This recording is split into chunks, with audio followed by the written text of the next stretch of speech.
In today's video, we're going to be covering the FPL Template drafts for game week 1. Obviously, the template over the past few seasons has been super strong, and it is continuing this season. So we're going to review the team. It's also been AI rated by Fantasy Football Hub's model. It picked up a 96% rating on their algorithm. Of course, if you want to get your team rated, link in the description. It's completely free. And if you do sign up for any of their paid services using my link, you help support the channel. So it's a win-win for both. Now, before we dive into the template team for game week 1, I just want to say that if you do enjoy any of the content that you see on the channel, please be sure to like, comment, and subscribe, as we are super close to hitting that 6,000 subscriber mark. All the way back in the start of preseason, we did mark that out as a goal we wanted to hit before the start of the season. It looks like we're going to do it. So again, thank you very much for your support over the course of probably the last 2 years, to be honest. You guys are absolutely immense. We keep smashing over milestones, so let's keep on cooking. Right, let's start off with our goalkeepers then. They're obviously two popular and template picks at the moment. It is going to be Raya and Turner. Now, obviously for me, I think Raya is probably a little bit too expensive. I've obviously spoke about this. A lot of people have obviously argued with me in comment sections on here and on TikTok as well. Both platforms, people have argued with me that Raya is a good pick. I think, yes, Arsenal are going to keep a lot of clean sheets again this season. They were top of XG conceded. But for me personally, I don't think it's justifiable spending 5.5 million on a goalkeeper. It's just not. I would rather spend 5 or have a 4.5. And if I wanted a route into that Arsenal defence, I would prefer going for a Saliba or a Gabriel or even a White, to be honest. Because what I can then do is shift around to the likes of Carvalho. Obviously, if Chelsea start to do well, Maddison maybe appears on the scene. You've also got Pedro Porro, Adoji. There's plenty of other players we can switch around with, whereas a goalkeeper, I personally don't like wasting transfers on it. I get why Raya is a popular pick, did extremely well for points last year. Arsenal again will probably be up there for clean sheets this season. They've added strength and depth to that back line, but for me, 5.5 million, it's just a little bit excessive for a goalkeeper. And then the other popular pick so far this season is going to be Turner, the 4 million goalkeeper. The only problem I have with this is obviously, if a lot of people wildcard early or, use a transfer to take him out, if another 4 million goalkeeper emerges or whatever, and his ownership plummets just a little bit, you could be in some serious, position where you're going to lose some squad value as well. So I would recommend going for a different 4 million goalkeeper. It's not like Forrest is short of goalkeepers. Realistically, he's going to be third choice goalkeeper. Bentley, there's the Brentford goalkeeper as well, who's coming in at 4 million. Those are the second choice goalkeepers, a lot lower owned, and you won't risk losing any kind of team value on those. So they're better picks for me, in my opinion. Right, let's move on to the template back line. Carvalho is going to start it off. 28 games last season, 8 attacking returns. The fixtures for Manchester City as well are pretty decent. They were second for XG conceded, and I feel they were super unfortunate not to have picked up more clean sheets than they did last year. Also, if you look at some of the positions he was getting into, the eye test perspective for him is phenomenal. I'm in complete agreement. I think this guy's essential for the opening weeks. I really do. If he continues the same vein of form that he finished the season in, unbelievable. And he's currently at 30% owned. I only imagine that's going to shoot up to around 50 if he starts the season off well. Next up is going to be William Saliba. I don't hate this pick. I'm just not a big fan of spending 6 million on a centre-back. I get, yes, again, similar situation.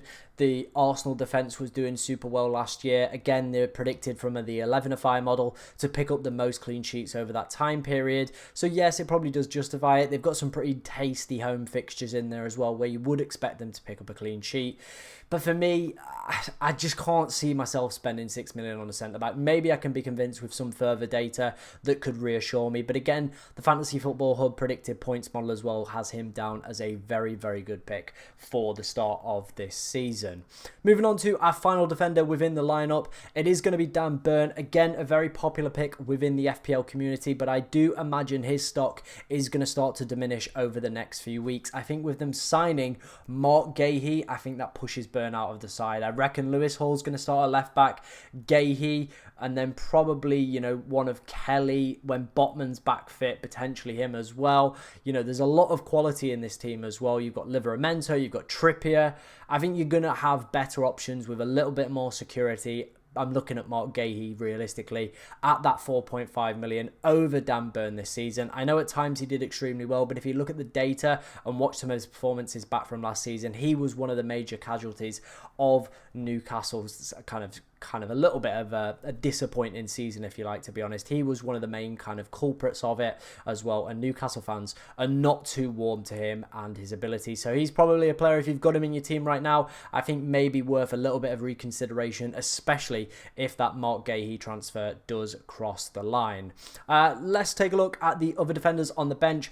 Harwood Bellis, a very popular pick at 4 million. I don't really have anything else to say on that one. 2 goals for him last season, 2 phenomenal seasons, back-to-back campaigns in the Championship as well, achieving promotion both times, so he knows how to defend. Really, really good player for 4 million. Southampton as well do have some pretty nice rotating fixtures. And then Anderson at 4.5. Again, I understand why he's a popular pick, because it's a very, very good option. Sometimes, you know, people criticise the template, but when you've got players like Anderson at 4.5 who does have decent attacking threat, Palace as well were the 5th best team for XG conceded last year as well, so massively punching above their weight, and you do imagine that trend is only going to continue, depending obviously how Mark Gahey and, you know, whether or not that's going to leave a big blow on their team. They were switching to a 3 at the back system, so maybe something a little bit to take on board, but their clean sheet data as well, coming from 11-5, is pretty decent over the opening 6 game week. So again, no complaints with that one. Sometimes the template is the template for a reason, because it is picking the best players in my opinion. Right, let's move on into the midfield. We're going to start off with Mohamed Salah. Now, interestingly, it was the first season that I feel like, you know, there was a bit of a dip, but he still managed to score over 200 points. I think that's now 7 consecutive seasons that he's managed to do that, and he still managed to pick up 30 goal involvements. The fixtures for Liverpool across the opening few weeks as well are phenomenal. Ipswich in game week 1 as well offers a great captaincy option. And if I had to pick right now between Salah or Haaland, I would be going down the Mohamed Salah route, and he is projected more points on Fantasy Football Hub's predicted model as well. If you want to go and check that out, link in the description to that. Right, let's move on to obviously Cole Palmer, the highest owned midfielder in the game. Had a fantastic breakout year last year with his big money move to Chelsea. The interesting thing, obviously City up in the first game, not the greatest, is it? But obviously for him last season, 35 goal involvements. A lot of those coming from the spot though. So is he going to pick up the same amount of penalties this year? Probably not. Probably not. Let's be real. I think there is going to be definitely a drop-off from Cole Palmer. It's not saying he's a bad option. I think he's a great option. But with him now having that little bit more of an elevated price point and definitely going to be a decrease in penalties, is he going to justify that 10.5 million? I'm not 100% sure. I think you've got Nkunku, who's had a really, really good preseason as well behind him, that could offer great alternative competition at that 6.5 million range rather than going for Cole Palmer. But with him being the most owned midfielder in the game, it does make it super difficult when he is one of those players that has pretty good data as well. His per 90 data, 1.2 goal involvements last season per 90. It is tough to go without him, and I fully understand that, but I am just saying there might be potentially some other options to consider.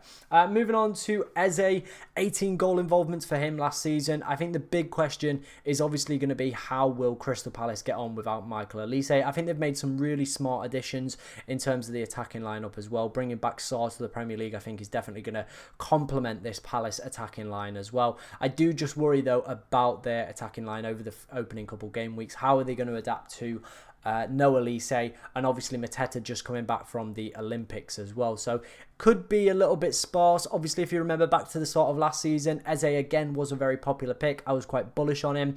The data was definitely there, but it was just difficult, wasn't it? It was difficult at times to own Eze because he just wasn't picking up the points, and the very same thing could be happening again. He could be creating plenty of data, but without the likes of Olise and, you know, Mateta potentially having a few more weeks off with the Olympics. Could be a little bit more of one of those, but the fixtures are pretty decent. And again, the Fantasy Football Hub model is absolutely rim-licking this guy. So again, a really, really good pick in my opinion. I'm just kind of offering alternative narratives. You can see it how you want to see it, but I definitely think, again, there's a reason he's one of the most template picks. Moving on to another highly owned midfielder, it is going to be Anthony Gordon. Decent set of opening fixtures, and interestingly, he was the second highest scoring player at home last season. What did they start off with? It's a home game against a newly promoted side. So that, to me, spells a recipe for disaster, for success, sorry. The only thing that I think could potentially go wrong with Anthony Gordon is obviously if he does get that move to Liverpool. I think that completely diminishes him as a potential asset and obviously would change up the template as well. So, you know, just keep in mind that potentially could happen over the next few weeks. And then the final midfielder, the most popular 4.5 midfielder, it is going to be Harry Winks, around 10% owned. He played 45 games in the Championship last year. He's not overly defensive, but he's not overly attacking. And I think if you're looking for a bench option, again, there's a reason he's template. There's a reason he's in a lot of people's teams because he's going to play a lot of minutes across the course of this season. You know, Leicester haven't really got any money to spend, so he's going to be there. He probably is Premier League quality as well and might chip in when you need him off the bench if any of your players don't play. Right, let's move on to the forwards. Now, let's talk about Alexander Isak. He, for me, is essential. Over 55% owned now. Some great fixtures over the opening couple game weeks. I think, realistically, he is arguably the second best striker in the Premier League at the moment outside of Erling Haaland. 0.83 goals per 90. There we go. Really, really good expected goal involvement for him last year as well. 21 goals in the end. Strong fixtures for Newcastle. No European football as well. It's a little bit of a no-brainer. The template, getting that one 100% right. The next forward is going to be Ollie Watkins. I think realistically, I'm not seeing Watkins in a lot of kind of content creators teams, but I am seeing him in a lot more kind of the casual teams. Obviously, last year, 37 goal involvements, 14 of those coming from assists. He's definitely going to see a decrease in assists because he managed to pick up, I think it was 4 expected assists over that time period. So a massive overachievement. There's definitely going to be a little bit of a downcline, but he's still one of the best forwards in the Premier League. 19 goals for him last season. Really, really good run. He's settled in that Emery side as well. And with Douglas Luiz leaving the club, could be on penalty. So again, there's a reason he's very highly owned and there's a reason he's in a lot of people's teams because for me, I think he's great. But at the same time, is he going to justify that price point this year? He is a little bit steeper than Alexander Isak. The fixtures are definitely there, some decent ones. 2 newly promoted sides within the opening 6 game weeks as well. So I like Ollie Watkins as a pick. I can understand why people are going without him, but I think at some point we're all going to be clambering for a bit of the old Ollie, to be honest. And then finally, it is going to be João Pedro. Obviously, Haaland's ownership is starting to creep up, and I definitely feel he'll start to enter the template team a little bit more as we get closer and closer to the season, especially if he puts in a mesmeric display in the Community Shield. But for now, we're going with João Pedro. He's the most popular kind of cheaper pick that allows you to build a pretty quality side. And interestingly for me, he is back in training, but is he 100% match fit? I don't know. I'm not a big fan of the Brighton fixtures, especially over the opening 3 game weeks.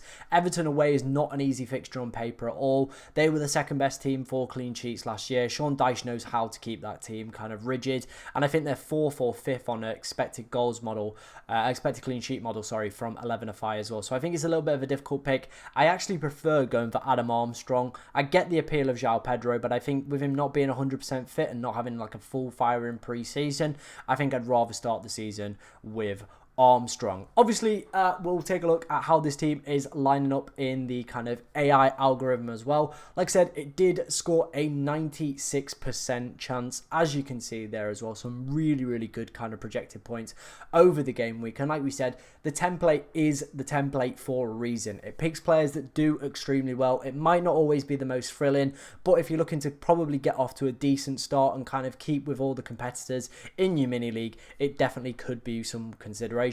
I think there's a few picks in here that are definitely honking it up and definitely could be replaced with some better differentials that could do extremely well over the opening couple game weeks, and I have obviously alluded to those in today's video. If you did enjoy any of the content that you see on the channel or today's video itself, be sure to like, comment and subscribe and help us hit that 6,000 subscriber mark. But thank you very much for watching today, ladies and gentlemen, and good luck in game week 1.